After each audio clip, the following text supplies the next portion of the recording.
안녕하세요. 한편의 영화처럼 기억되는 수업 노범석입니다.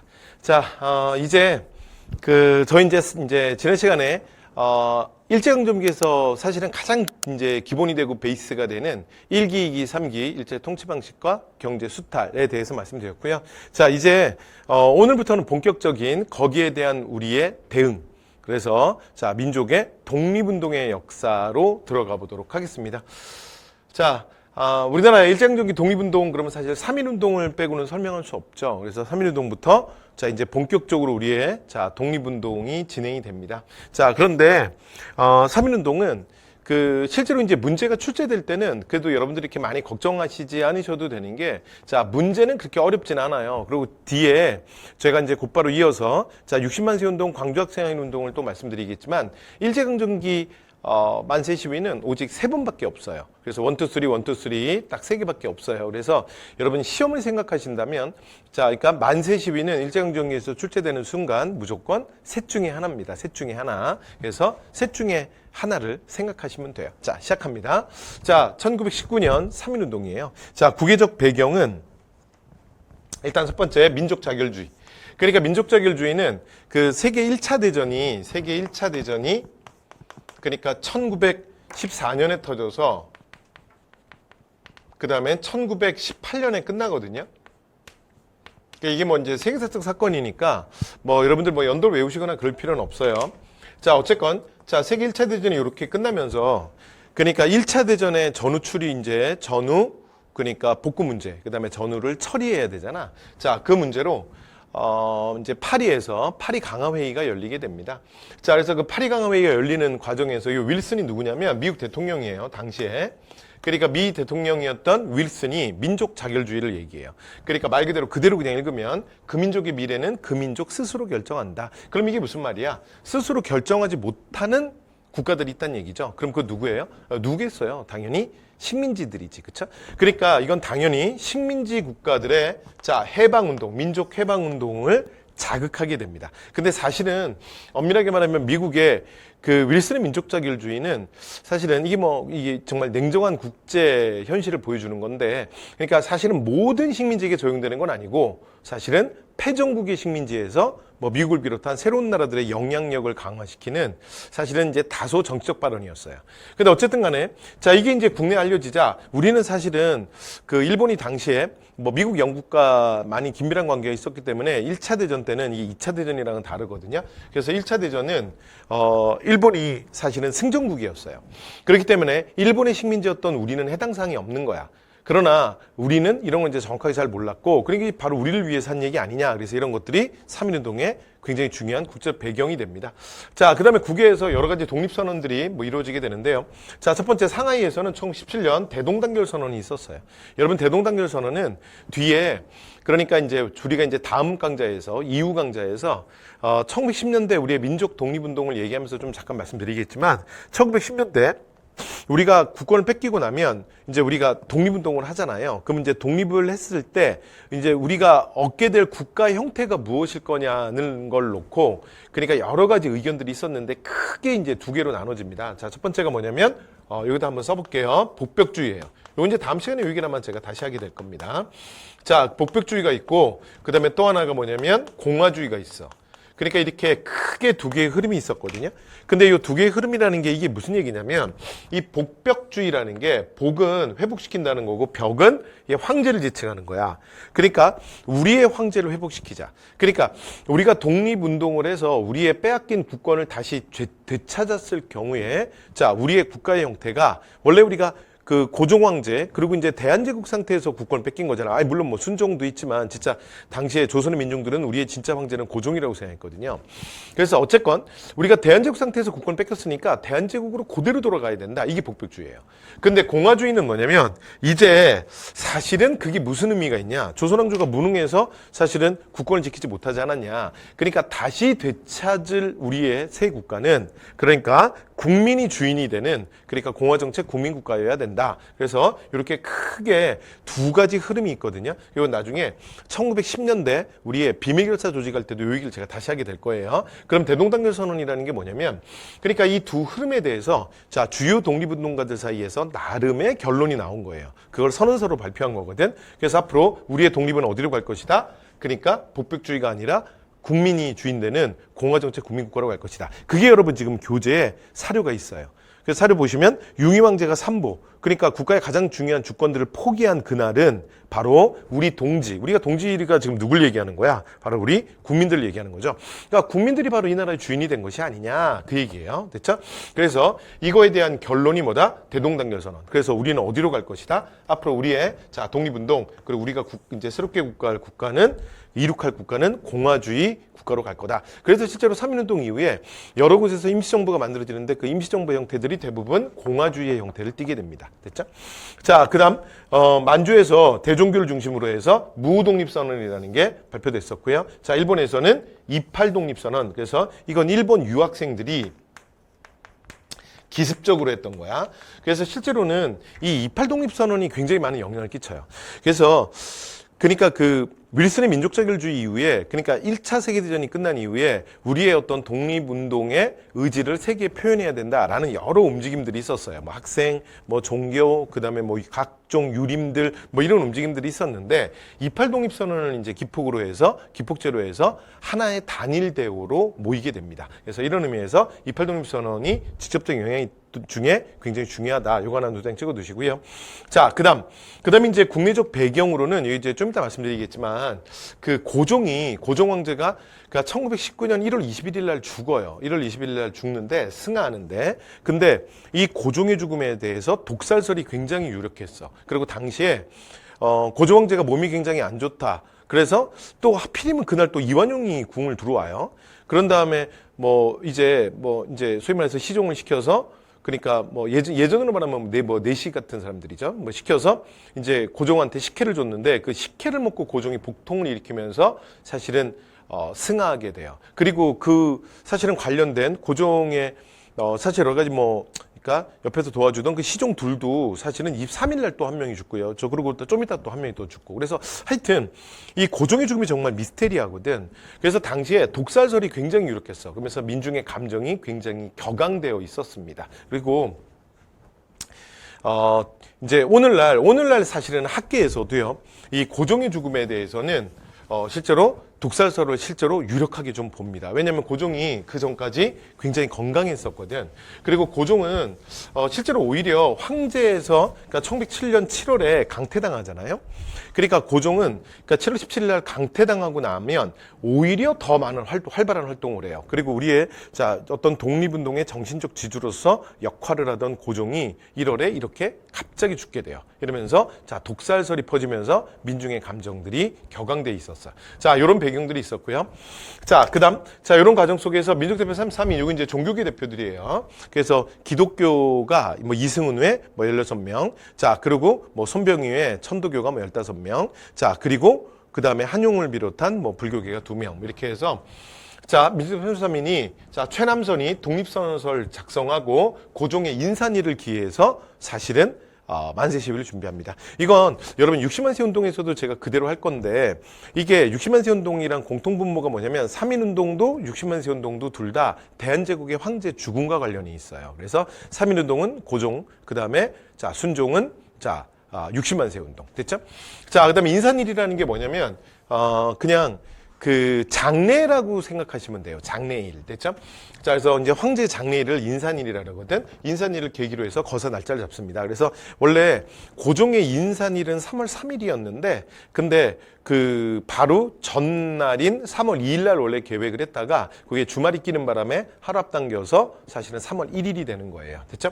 자, 그다음에 이제 가끔 이거 질문하시는 분들 중에 그냥 여러분 그냥 지금 얘기하는 건 배경이니까 편하게 들으시면 돼요. 그러니까 고종이 1월에 죽었는데 왜 3월에 장례식이냐? 이걸 이제 가끔 물어보시는 분들이 있더라고요. 그래서 원래 국왕의 장례는 이제 왕이 죽고 나면 국장을 선포하고 보통은 묘를 준비해요. 그래서 묘를 준비하는 동안에 시간이 좀 걸리거든요. 그래서 그걸 보통은 어느 정도 하냐면 5개월 정도 합니다. 5개월. 그러니까 그 죽은 날이 기일이 되는 거고요. 그러니까 국왕은 기일이 장례일이 아니에요. 그래서 기일이 되는 거고, 그 다음에 자, 그러니까 그 묘도 좀 준비하고, 그 터도 좀 잡고, 뭐 공사도 하고 해야 될 거 아니에요? 그래서 이제 그게 끝나고 나면 실제로 이제 묘로 가게 되는 거죠. 그렇죠?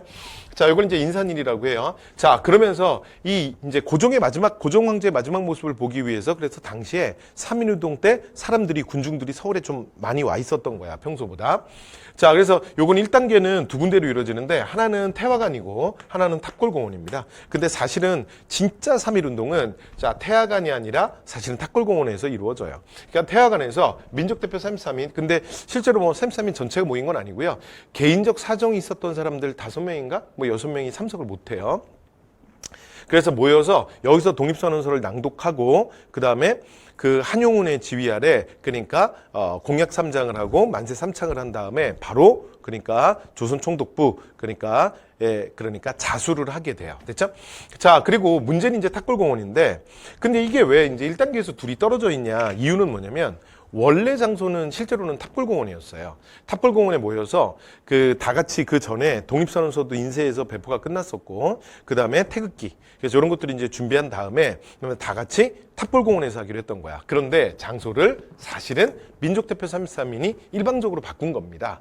그러니까 사실 이들이 두려워했던 건 뭐냐면, 그러니까 그런 의미에서 민족대표 33인은 아주 그렇게 강렬하고 아주 세게 저항을 하고자 했던 건 아니었어요. 그래서 그러니까 이들은 실제로 이제 우리는 전 세계에 우리의 독립의 의지를 알려주겠다는 거지. 그러니까 그걸로 충분하다는 거야. 그런데 이렇게 민중들을 모아놓으면, 그러니까 여기에 또 이제 좀 과격한 사람들도 있고, 사람이 모이면 이게 좀 흥분하는 애들이 있다고. 그러면 원래 우리가 생각했던 평화적 시위 뭐 이런 거와는 좀 다르게 이게 좀 과격해지거나 좀 다른 양상으로 확산되지 않겠냐. 그래서 이런 것들을 걱정했던 거야. 그래서 태화관은 식당이거든요. 그래서 명월관의 별관인데, 그래서 태화관이라는 식당에 모여서 자기들끼리 이제 독립선언서를 낭독하고, 그리고 만세 3창하고 그냥 바로 자수를 하게 됩니다. 자, 문제는 뭐냐면, 그러니까 이 민족대표 33일을 기다렸던 탁골공원이에요. 그러니까 여러분, 누군가와 여러분 약속을 하셨는데 그 약속 장소에 33명이 동시에 안 오는 걸 경험해 보셨나요?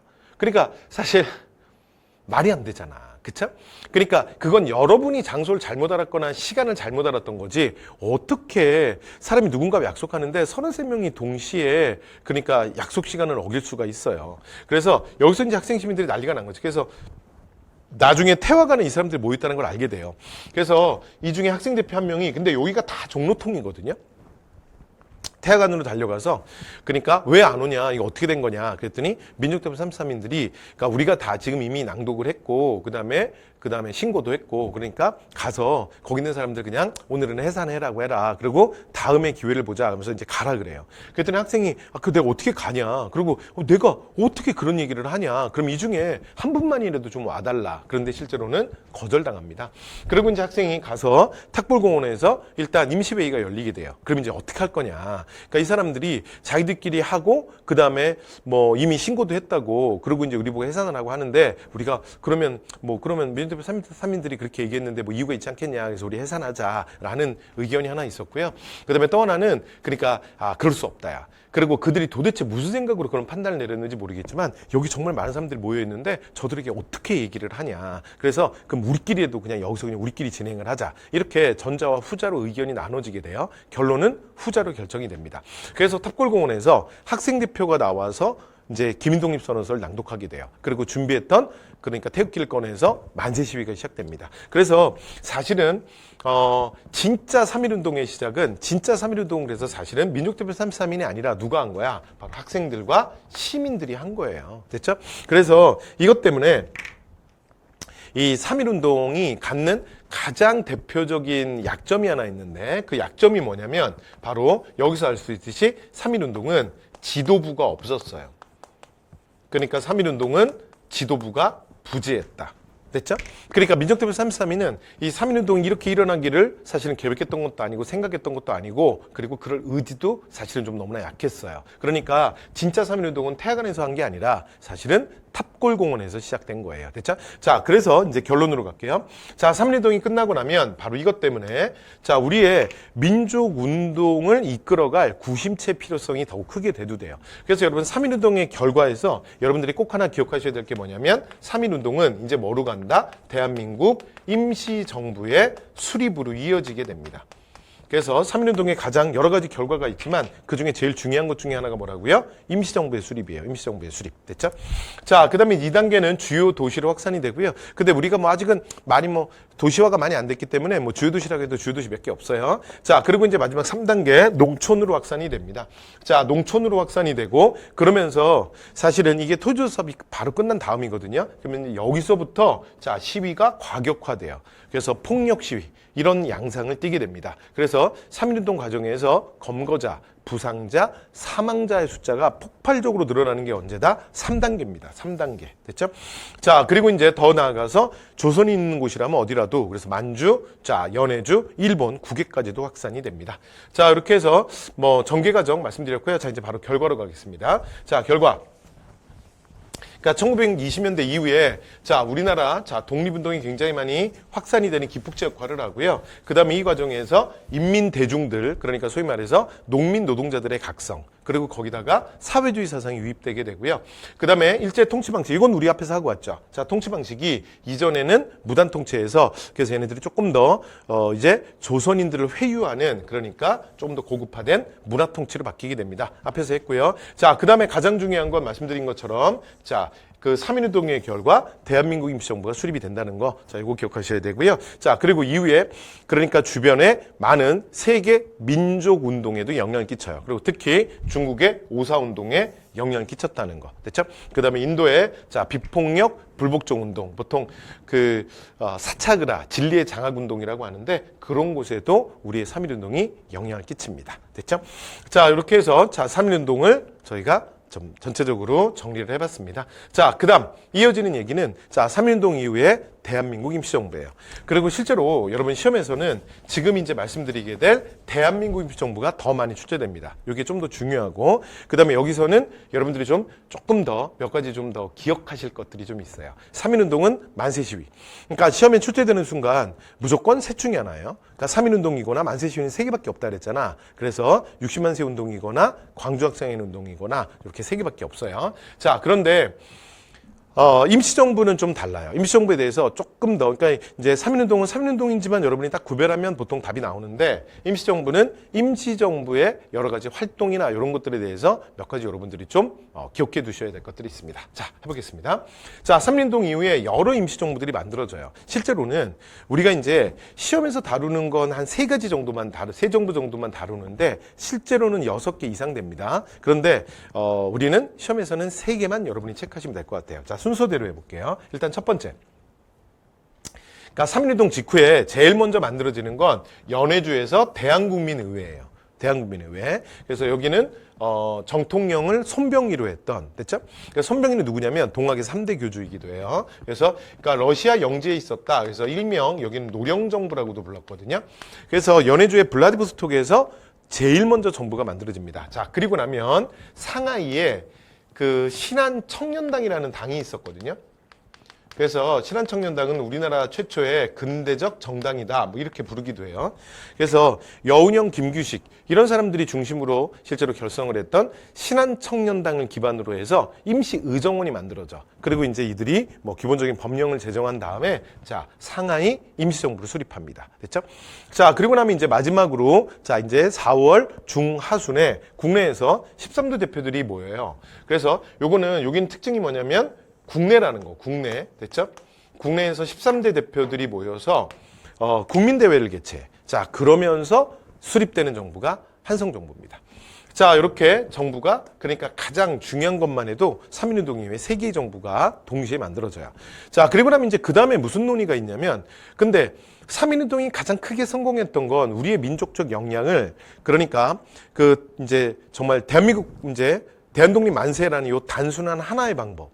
으로 여러 가지 우리가 뭐 독립하면 어떻게 할 거냐, 뭐 이렇게 할 거냐, 저렇게 할 거냐, 수많은 뭐 논의들이 있었지만 그 단순한 하나의 방법으로 그냥 통일시켜서 엄청난 폭발력을 가졌던 거잖아.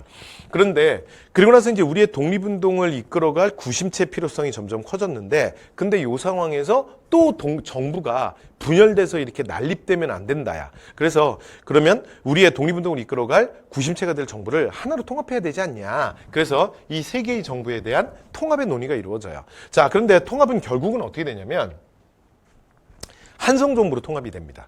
그러니까 그러니까 이 노령정부의 멤버들도 한성정부에 좀 포함이 돼 있고요. 그 다음에 자, 상하이 임시정부의 멤버들도 한성정부에 포함이 돼 있는 거야. 그러니까 실제로는 이 세 정부 중에 교집합이 제일 많았던 게 한성정부입니다. 그래서 한성정부로 통합되기로 결정을 해요. 자, 그런데 문제는 뭐냐면 이 한성정부로 통합이 될 때, 그러니까 우리가 지금 현재 나라를 잃은 망국정부잖아. 그러니까 실제로 이제 상징적 의미에서 국내에서만 한성정부를 한번 구성했다, 뭐 이런 건 할 수 있지만, 이 정부가 여러분 1910년도 그 살벌한 무단 통치하에서 어떻게 국내에 있어요? 그러니까 어디론가 나가야 되죠. 근데 어디론가 나갈 때, 그래서 정부가 한성정부로 통합하기로 하고, 그 다음에 가장 큰 사실은 이슈, 그 당시에 가장 큰 의견이 대립이 있었던 건 뭐냐면, 그러면 나가는데 그러면 어디로 갈 거냐야. 어디로. 됐죠? 그래서 위치 문제가 가장 큰 문제가 됩니다. 그래서 임시정부는 그럼 이제 크게 두 개의 의견으로 나눠지는데, 하나는 뭐냐면, 자, 우리 임시정부가 어디로 가야 된다? 상하이로 가야 된다. 됐죠? 그래서 이 상하이로 가자는 의견이 하나 있었고요. 그 다음에 또 하나가 뭐냐면 바로 만주, 그러니까 연해주 쪽으로 가야 한다야. 됐죠? 그래서 이렇게 크게 둘로 나누어져요. 그러니까 상하이로 가야 한다는 건, 이걸 주장했던 대표적인 인물은 외교독립론의, 그러니까 우남 이승만 같은 인물이고요. 그 다음에 만주로 가야 된다라고 얘기했던 사람은 뭐냐면, 이게 국경과 가깝고, 그 다음에 우리가 이제 일본과 싸워야 할 거 아니야. 근데 상하이는 국내에서 너무 멀다야. 뭐 어떻게 싸울 거냐. 그리고 조선인들이, 그러니까 상하이가 몇 명이나 있냐. 조선인들이 많고 일본과 싸울 수 있는 만주로 가야 되지 않냐. 이게 만주 중심론이에요. 그래서 만주 중심론은 대표적으로는 무장투쟁 쪽을 주장했던 이동희와 같은 사람들이 주로 얘기하게 됩니다. 됐죠?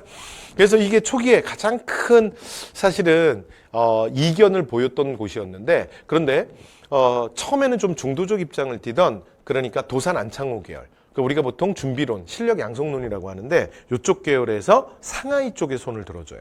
그러니까 3.1운동 이후에 사실은 이제 3.1운동이라는 게 국제사회에 알려지면서, 국제사회에서도, 그러니까 같은 제국주의 국가 안에서도 일본한테, 왜냐면 워낙 3.1운동을 이들이 이제 무자비하게 무력으로 탄압했기 때문에, 야, 니들은 좀 해도 너무한다. 그러면서 사실은 국제 여론이 우리한테 조금 우호적인 측면이 있었거든요. 그러니까 우리가 지금 현재 상태에서 우리의 힘으로 이제 강도 일본과 싸워서 일본을 힘으로 물리치는 건 좀 비현실적이지 않냐. 그러니까 우리가 여러 가지 외교 활동을 통해서, 왜냐면 상하이는 당시에 동아시아에서 가장 국제적 도시였어요. 그러니까 중국이 조계지를, 그러니까 서구 열강들의 조계지로 이렇게 열어놓은 곳이었기 때문에 이곳에 각국의 대사관들이 다 있었거든요. 그러니까 우리가 여러 가지 외교 활동을 통해서 미국이나 영국이나 프랑스와 같은 강대국을 우리 편으로 끌어들여야 된다. 그래서 일본을 압박해야 된다. 그래서 사실은 이게 현실적이지 않냐라는 이 외교 독립론 쪽에 손을 들어주게 돼요. 됐죠? 자, 그래서 결론은 자, 9월에 상하이로 결정이 됩니다. 그래서 장소는 상하이. 그 다음에 자, 정통성은 그러니까 한성정부. 아까 이게 한성정부가 가기로 했던 거잖아. 그래서 한성정부로 규정이 됩니다. 그러니까 당시에 이 마지막 순간에 물론 이제 대일은 따랐겠지만 가장 좀 불만이 있었던 그룹은 아무래도 만주 연해주 세력이겠죠. 그래서 이제 대한국민의회로 대표되는 이 만주 연해주 세력들은 자, 8월에 정부를 해체한 다음에 그 다음에 상하이로 합류하게 됩니다. 됐죠? 자, 요 과정을 통해서 자, 대한민국 임시정부가 구성이 됩니다. 자, 가볼게요. 그럼 이제 조직은 어떻게 됐느냐? 자, 일단 기본적으로 대통령 중심제입니다. 근데 요거는 좀 이따 말씀드리겠지만 원래는 처음에는 대통령 중심제가 아니었는데 이걸 이승만이 아주 강력하게 주장을 하고 결국 임시정부가 승복을 해요. 그래서 자, 대통령 중심제로 넘어가게 됩니다. 자, 그다음에 상권 분립에 입각한 자, 공화주의, 민주공화주의 정부예요. 그리고 요건 앞에서도 말씀드렸죠. 그러니까 1910년대 복백주의로 갈 거냐 공화주의로 갈 거냐의 논란은 굉장히 많았지만 결국 독립운동가 사이에서 공화주의로 결정됐다 그랬잖아. 그래서 우리 임시정부도 공화주의로 가는 거예요. 됐죠? 그리고 이 상권 분립에서는 다른 거는 다 괜찮은데 하나만 제가 써드리고 갈게요. 그러니까 입법부, 사법부, 행정부 중에 그러니까 입법부에 해당하는 의회만 여러분들이 좀 기억하시면 좋을 것 같아요. 됐죠? 자, 그래서 이제 대한민국 임시정부는 상권 분립의 형태에서 기본적으로 그러니까 대통령 중심제 이렇게 자 구성이 됩니다. 그래서 그 의회만 그래서 제가 써드리고 가면 이 의회를 뭐라 그러냐면 임시의정원이라 그래요. 이 임시의정원이 뭐냐면 입법의 역할을 하는 그러니까 국회 역할을 하는 부서입니다. 그러니까 요것만 하나 써드리고 갈게요. 왜 그러냐면 그러니까 대한민국 임시정부와 관련된 사료가 출제될 때 그래서 다른 데는 별로 나올 게 없거든요. 근데 모든 어떤 법령이나 규칙을 만들 때 아무래도 이런 걸 입법부가 만들잖아요. 그러니까 임시의정원이라는 게 혹시 사료나 이런 데서 눈에 보이시면 무조건 임시정부를 얘기하는 거예요. 자, 그다음 대통령에는 이승만. 그러니까 대표적인 외교 독립론자죠. 그 다음에 국무총리에는 이동휘. 됐죠? 그러니까 여기는 무장투쟁론자잖아. 그러니까 임시정부가 구성될 때 어떻게든 이제 우리가 통합을 해야 되니까 이렇게 좀 조합을 최대한 이제 통합을 시도했다는 걸 알 수 있고요. 그 다음에 또 한 명의 아주 중요한 인물을 하나 써드리면 안창호. 됐죠? 그래서 지금 말씀드리는 이렇게 세 명이 자 상하이 임시정부의 트로이카예요. 트로이카. 됐죠? 가장 핵심적인 세 명입니다. 그래서 이승만, 이동희, 안창호. 됐죠? 네. 자, 이렇게 해서 기본 조직에 대해서 말씀을 좀 드렸고요. 자, 그 다음에 임시정부의 활동으로 갈게요. 자, 임시정부의 활동에서 일단 첫 번째 제일 중요한 건 뭐냐면 여러분 이게 만국정부잖아요. 그러니까 원래 정부가 구성되려면 국민들한테 세금을 걷어야 되잖아. 근데 이 정부는 만국정부이기 때문에 그게 안 되지 않습니까? 그쵸? 그래서 거기가 포인트인데 그럼 이제 이게 정부가 어떻게 재정을 마련하겠느냐. 그래서 그 부분이 제일 중요해요. 그래서 우리는 이걸 뭐라 그러냐면 군자금 모금이라고 얘기할 거야. 됐죠? 그러니까 원래 정상적인 정부는 국민한테 세금을 걷어야 되는데 여기는 그게 안 되니까. 자, 그래서 첫 번째로 여러분 기억하셔야 될 게 뭐냐면 연통제입니다. 연통제는 뭐냐면 그냥 비상연락망이라고 이해하시면 돼요. 왜 그러냐면 국내에서 상하이가 이제 많이 떨어져 있잖아. 그러니까 국내에서 상하이로 이렇게 이어지는 국내에서 상하이 쪽으로 이렇게 이어지는 비상연락망이야. 됐죠? 이걸 뭐라 그러냐면 연통제라고 하고요. 그다음에 그걸 관리하는 기구를 교통국이라고 해요. 그러니까 교통국은 오해하시면 안 되는 게 오늘날로 말하면 그러니까 뭐 도로교통부라든가 뭐 그런 게 아니에요. 됐죠? 이제 그런 개념이 아니라 오늘날로 말하면 이건 국정원과 가까운 거야. 됐죠? 그래서 실제로 이제 이런 연통제를 통해서 정보가 움직이고 그다음에 연통제를 통해서 자금이 움직이는 거야. 그러니까 이런 것들을 전체로 총괄하는 기구가 교통국입니다. 됐죠? 자, 그리고 그다음 자금 조달 위해서 만주에 이륙양행을 만들어요. 만주에. 됐죠? 요건 이제 만주에다 만든 거고 그래서 아일랜드계 영국인이었던 쇼라는 사람이 그러니까 실제로 대표로는 그러니까 실제로 바깥으로는 그렇게 보여요. 그리고 이제 이륙양행 2층에 사실은 뭐 교통국을 설치하기도 했습니다. 그래서 사실은 이륙양행은 그러니까 바깥으로는 그냥 상업행위를 하는 여러 가지 뭐 돈 버는 그냥 가게지만 그런데 실제로는 연통제의 가장 중요한 핵심 고리이자 운영 체계이기도 했습니다. 자, 그 다음에 또 하나 백산 안희재라는 분이 만든 요거는 이제 어디냐면 부산이에요. 부산. 자, 부산의 백산상해. 그래서 이런 이제 이 부산의 백산상해가 그래서 이륙양행이 연통제의 가장 중요한 연결고리이기도 했습니다. 자, 이런 것들을 통해서 여러 가지 자금을 조달하고 그 다음에 독립의연금을 걷고 그 다음에 애국공채 같은 것들을 발행하기도 했습니다.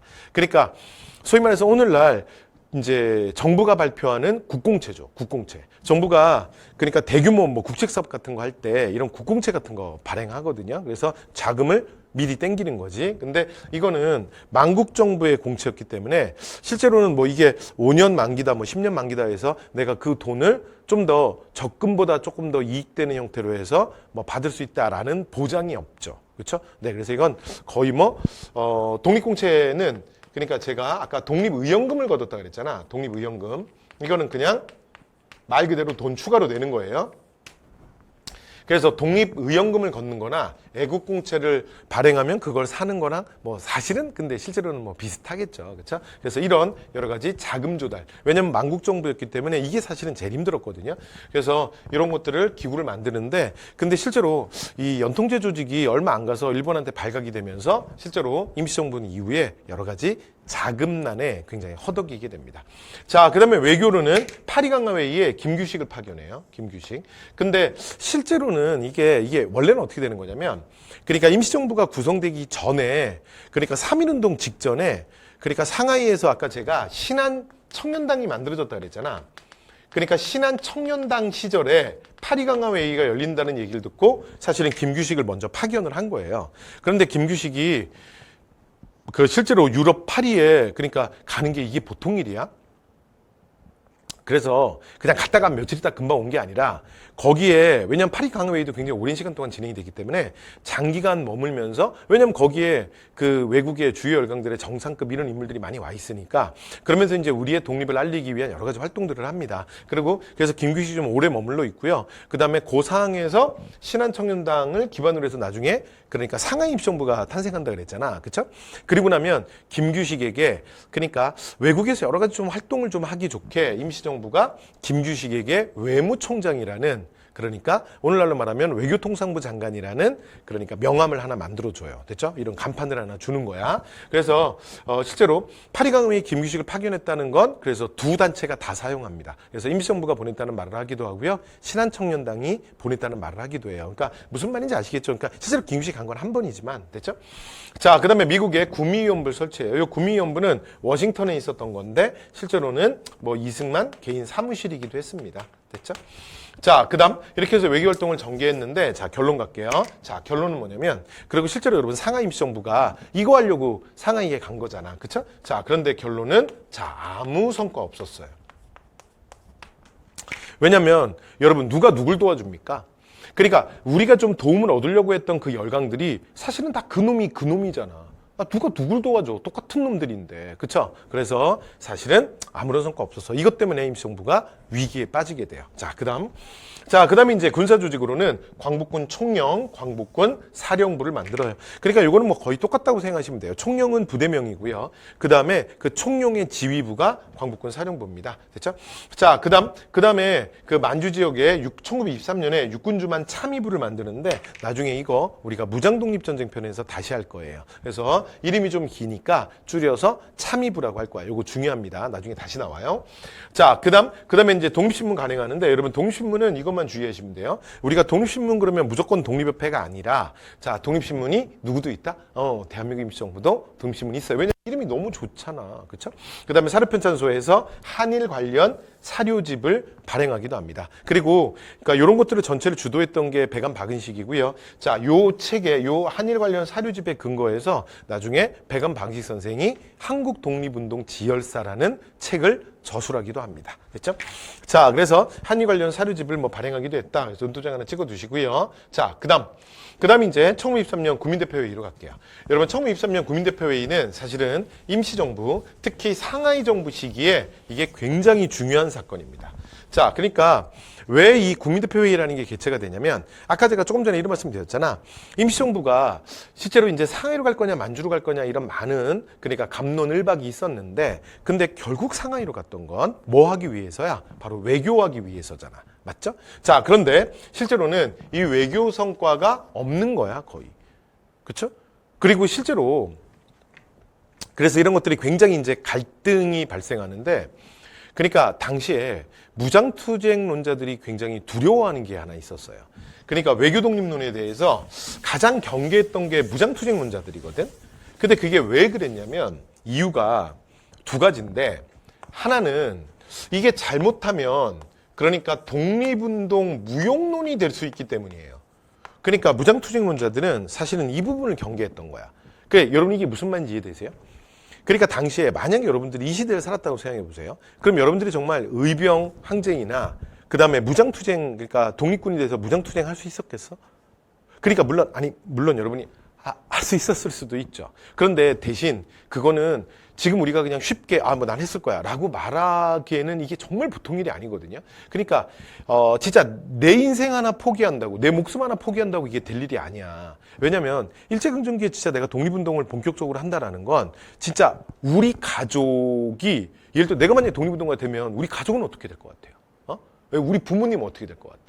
만약에 내가 처자식이 있다고 생각해봐. 그러면 우리 처자식은 어떻게 될 것 같아요? 여러분, 안중근의 그러니까 우리가 지난 시간에 했던 1909년 10월 26일 만주 하얼빈에서 이토를 죽였던 안중근의 큰아들이 실제로 중국에서 그러니까 길거리에서 독살당해요. 그 어린 나이에 12살인가? 그 어린 나이에. 그러니까 제가 이 말씀을 드리는 건 그러니까 실제로 정상적인 삶을 살 수 있겠냐고. 근데 여러분 그런 것도 다 생각해야 돼. 그러면 안중근 의사가 예를 들어 자기가 만약 이런 독립운동을 했을 때 자기 어머니가 어떻게 됐어요? 어떻게 될지, 자기의 뭐 처자식이 어떨지, 여러분 이런 걱정 안 했겠어요? 그러니까 그럼에도 불구하고 진행하는 거야. 그러니까 이게 진짜 보통 일은 아니거든요. 그런데 만약에 외교 독립론을 통해서 우리가 독립한다면, 이게 잘못하면 무장투쟁문자들이 걱정했던 건 독립운동 무용론으로 갈 수 있는 거야. 아니, 무슨 말이냐면 네가 왜 그러냐는 거지. 아니 미친놈 아니야. 왜 이렇게 네가 오버하는 거야. 아니야. 야, 그래서 이 당시에 독립운동가들한테 굉장히 사람들이 많이 했던 얘기 중에 하나가 뭐냐면, 네가 그런다고 세상이 바뀌냐. 네가 그런다고 세상이 바뀌어? 네가 그런다고 일본이 망할 것 같아? 네가 그런다고 이 민족이 독립할 것 같냐고. 여러분 지금도 우리가 어디선가 많이 들어보는 얘기 같죠. 그렇죠? 네가 그런다고 세상이 바뀌어? 그렇잖아요. 그러니까 수많은 이런 얘기를 들었을 거라고. 그렇죠? 그런데 우리의 독립은 진짜 아름다운 나라 미국이, 그 다음에 정말 진짜 신사의 나라 영국이, 아니 우리를 정말 해방시켜 줄 거야. 그런데 네가 네 인생 망쳐가면서 네 가족 희생해가면서 네가 왜 그러냐는 거야. 미친 거 아니냐. 제 얘기 무슨 말인지 아시겠죠? 그러니까 무장투쟁론자들은 사실은 이렇게 결론으로 갈까봐 그걸 걱정을 많이 했던 거야. 그 다음에 또 하나, 만약에 그래 좋아, 그럼 어떤 나라가 한 나라가 그래 도와줬다 치자. 그게 뭐 미국이라 치자, 영국이라 치자. 그러면 진짜 우리를 위해서 도와줬겠냐고. 사실은 우리가 원래는 A국의 식민지였는데 결론은 새롭게 우리를 도와줘서 독립을 시켜준 우리가 B국의, 그러니까 식민지로 이게 바뀌는 거 아니냐. 아니 어떤 나라가 우리나라를 국제사회에서 그냥 도와줘. 그렇잖아? 그러니까 이런 사실은 무장투쟁론자들의 걱정이 있었어요. 그런데 아니나 달라 실제로 상하이 가서 했는데 아무 성과 없잖아. 그렇죠? 그리고 그 중에 이 외교독립론을 가장 강력하게 주장했던 사실은 이승만이 가장 큰 폭탄이었어요. 실제로 이제 대통령제도 이승만 때문에 되는 거고, 외교독립론 쪽으로 하면서 상하이 쪽으로 가는데도 이승만이 결정적인 역할을 하거든요. 그런데 임시정부는 이승만을 통제 못했어요. 그러면서 이승만에게 진짜 질질질 끌려다녔다고. 그리고 이승만에게 임시정부는 그냥 그가 갖고 있는 굉장히 큰 액세서리에 불과했어요. 그러니까 이런 과정 속에서 사실은 갈등은 더욱 증폭되는 거지. 지금 시간 관계상 이 이승만 얘기는 다음에 뭐 기회가 될지 모르겠는데, 기회가 되면 한번 또 말씀드리겠지만, 여러분 당시에 그러니까 우리 많은 독립운동가들이 대한민국 임시정부의 위치를 상하이로 결정하는 순간 이승만이라는 늪에 빠져버린 거예요. 그러고 나서 한동안 거기서 헤어나오질 못해요. 그게 왜 그러냐면, 여러분 이승만은 일단 제가 짧게만 소개하면, 이승만은 양녕대군의 직계손이에요. 그러니까 왕족이라고요. 왕족. 그러니까 왕족들이 워낙 근데 갈래가 많으니까 왕족들 중에 실제로 진짜 왕위를 계승하고 뭐 그런 사람들은 좀 제한적이고, 나머지 이제 왕족들이 있겠죠. 근데 이승만은 자신이 그러니까 양녕대군의 직계손. 여러분 양녕대군 누군지 기억나세요? 태종 이방원의 첫째 아들 있잖아. 양녕대군의 직계손이었기 때문에 실제로 입버릇처럼 했던 말이 뭐냐면 세종이 조선을 망쳤다야. 왜냐면 여러분 세종은 충녕대군 셋째 아들이잖아. 셋째 아들. 그래서 원래 양녕대군이 첫째 아들, 효령대군이 둘째 아들, 충녕이 셋째 아들, 성녕대군이 넷째 아들, 이렇게 네 아들 중에, 그러니까 원래 장자로 계승을 했으면, 그러니까 양녕대군이 쭉 왕위를 계승했으면 지금의 그러니까 조선의 국왕은 고종이 아니라 누굴 거라는 거야. 바로 이승만. 자기일 거라는 거야. 자기. 됐죠? 그러면 나라가 이렇게 안 됐을 거라는 거지. 그래서 실제로 이 양녕대군의 직계손이라는 그 프라이드가 실제로 이승만은 대단했던 사람이거든요. 그런데 이 사람이 굉장히 독특했던 캐릭터가, 근데 그럼에도 불구하고 그러니까 이렇게 자신의 전통이나 혈통에 대해서 굉장히 그 자부심이 강한 사람은 외부의 거를 받아들이는데 굉장히 좀 소극적이에요. 근데 이승만은 전혀 그런 사람이 아니야. 그러니까 서구 문화를 흡수하는데 굉장히 적극적이었던 사람이에요. 그러니까 굉장히 독특한 캐릭터지. 그래서 실제로 이제 그 이승만의 정말 그 아버지와 다를 바가 없는 이제 이승만을 후원해주고 항상 위기의 순간에 이승만을 구원해줬던 가장 대표적인 인물이 1885년 이 땅에 처음으로 배제학당이라는 외국 선교사들의 학교를 만들었던 아펜젤러예요. 그래서 아펜젤러는 이승만에게 아주 특별한 사람이었거든. 정말 진짜 아버지 같은 역할을 해요. 그런데 아펜젤러가 이제 배제학당에서 처음으로 이제 이승만을 만나는데, 이승만을 보면서 뭐라 그러냐면, 그러니까 정말 이 사람이 똑똑하고 정말 특별한 사람이다. 이러면서 이제 아펜젤러가 사실은 미국 쪽이랑 이승만을 많이 연결해주는 역할을 합니다. 그래서 이승만이 나중에 결국은 이제 뭐 사실은 이제 뭐 그 영모 사건에도 휘말리고 그러면서 한성 감옥에 갇히기도 하고 사형수로 잠깐 있었던 시절도 있고 막 그래요. 그러면서 이 사람이 이제 독립운동가로서의 또는 이제 뭐 그런 것들은 이제 아이러니하게도 그 한성 감옥 시절에 많은 인맥들이 만들어지는데, 그리고 나서는 이제 어떻게 하냐면 미국으로 도미를 해요. 그래서 미국에서 이제 생활을 하면서 미국에서 이제 이 사람이 열심히 공부하는데, 여러분 당시에 이 조선 사람들 중에 진짜 이승만 같은 스펙이 아예 없었습니다. 그러니까 여러분 이승만의 스펙을 아십니까? 여러분 이승만이 조지 워싱턴대 출신이에요. 미국을 넘어간 다음에 그러니까 학사를 어디서 하냐면 조지 워싱턴에서 해요. 그리고 석사를 하버드대에서 해요. 그리고 마지막 최종 그러니까 박사과정은 스탠포드에서 합니다. 그래서 스탠포드에서 국제정치학으로 박사학위를 받거든요. 그러니까 당시에 그러니까 이승만이 워싱턴에서 맨날 그 파티에 참석했거든. 맨날 이제 파리에 참석하는데 이 이승만이 참석했던 그 파티가 바로 그런 모임이에요. 그러니까 왜냐면 이 사람이 조지 워싱턴대 출신이잖아. 그러니까 하버드 출신 아니야. 이 사람이 스탠포드 출신이잖아. 그러니까 이제 그런 사람들을 만나는 거야. 그러니까 당시에 조선인들 중에 소위 말해서 진짜 진정한 아메리칸 드림을 이룬 거죠. 그래서 이승만이 실제로는 하여튼 공부나 이쪽으로는 굉장히 똑똑한 사람이었던 것 같아요. 그러니까 이승만 같은 이런 스펙 자체가 없는 거야. 그러니까 이제 이승만이 당시에 1차 대전 이후에 이 미국이라는 그러니까 미국이라는 나라의 실체가 전 세계에 드러나거든요. 그러면서 세계 1번 국가가 바뀌게 돼요. 그러니까 이게 1차 세계대전의 결과인데, 그러니까 이전까지 진짜 해가 지지 않는 나라, 더 그레이트 브리튼, 그러니까 그 대영 제국은 이제 그러니까 내리막길을 걷게 되고, 그 다음에 세계 최고 1번 국가가 미국이 되는 거야. 그런데 당시에 미국의 상류사회에 이렇게 이제 이승만처럼 진출한 사람이 없는 거예요. 그러니까 대한민국 임시정부가 그러니까 외교 독립론으로 가는 순간 이승만 같은 사람은 진짜 천군만마지. 왜냐하면 이승만은 정말 그 미국의 주류사회, 미국의 그러니까 여러 가지 그 지도부가 있는 그 기득권 사회에 진짜 접촉이 가능한 사람이잖아요. 그러니까 외교 독립론을 선택한 순간 이승만의 끈을 놓을 수 없는 거야. 근데 문제는 뭐냐면 이승만이 너무나 독단적이었던 거야. 그러니까 임시정부는 통제가 안 되는 거죠. 그래서 대통령제도 원래는 내각 책임제로 하려고 그랬는데 이승만이 대통령제로 바꿔라. 그래서 결국은 실제로 1차 개헌 대통령제로 바뀌게 되거든요.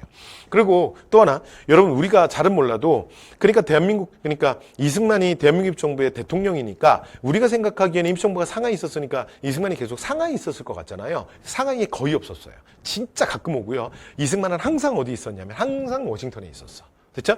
그러니까 이만큼 이승만은 통제가 안 되는 거야. 근데 그 과정에서 무슨 사건이 터지냐면, 그러니까 1923년에 그러니까 박용만이, 그러니까 미주 지역의 독립운동가였던 박용만이 상하이로 날라와서 충격적인 사건을 하나 폭로하게 돼요. 이게 뭐냐면 이승만의 위임통치 청원서야.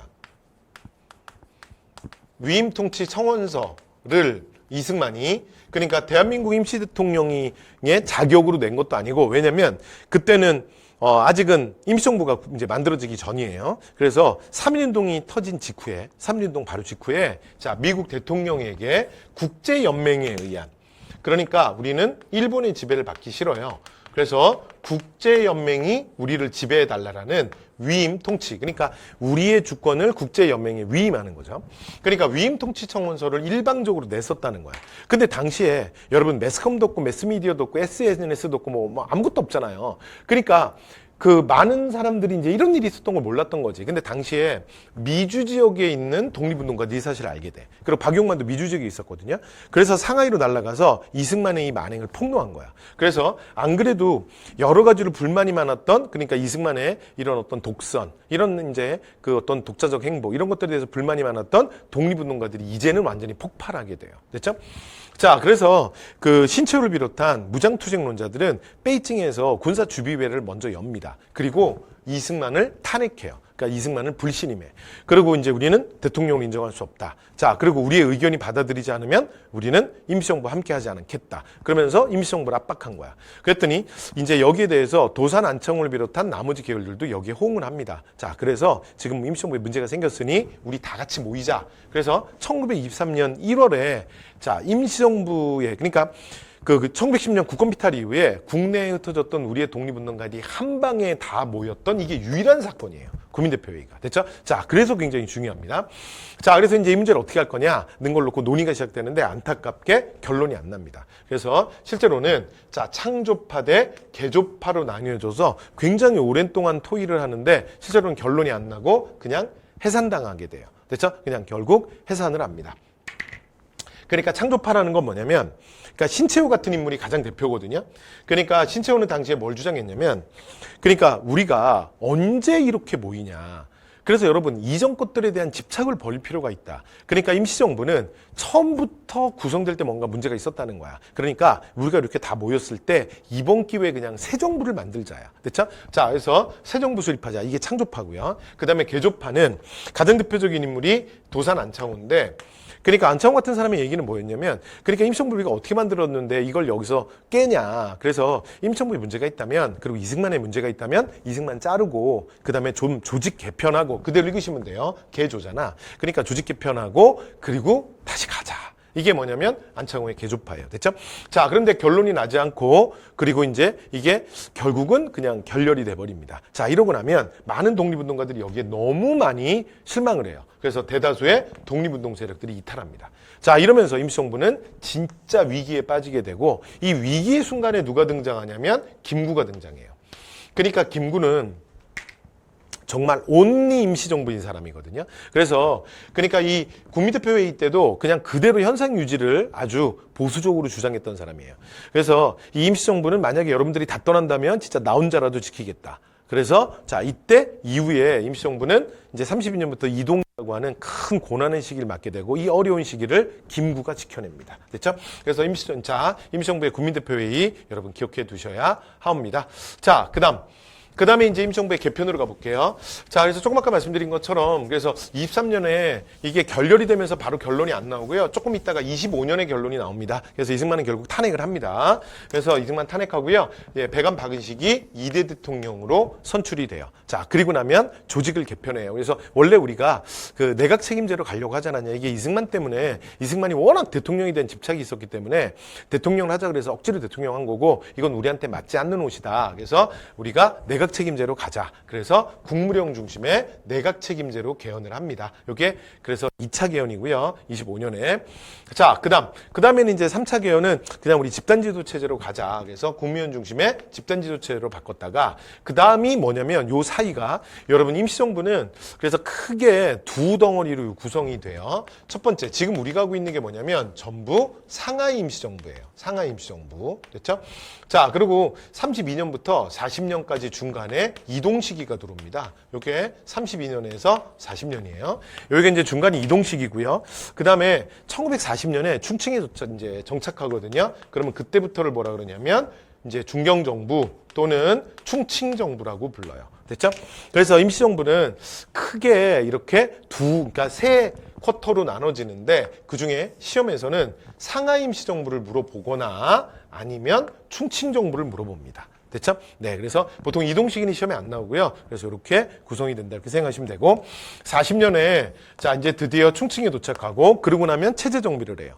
그러면서 강력한 단일 주석으로 갑니다. 단일 주석. 그래서 주석 중심의 4차 개헌을 하고, 그 다음에 그 단일 주석에 김구가 임명이 돼요. 됐죠?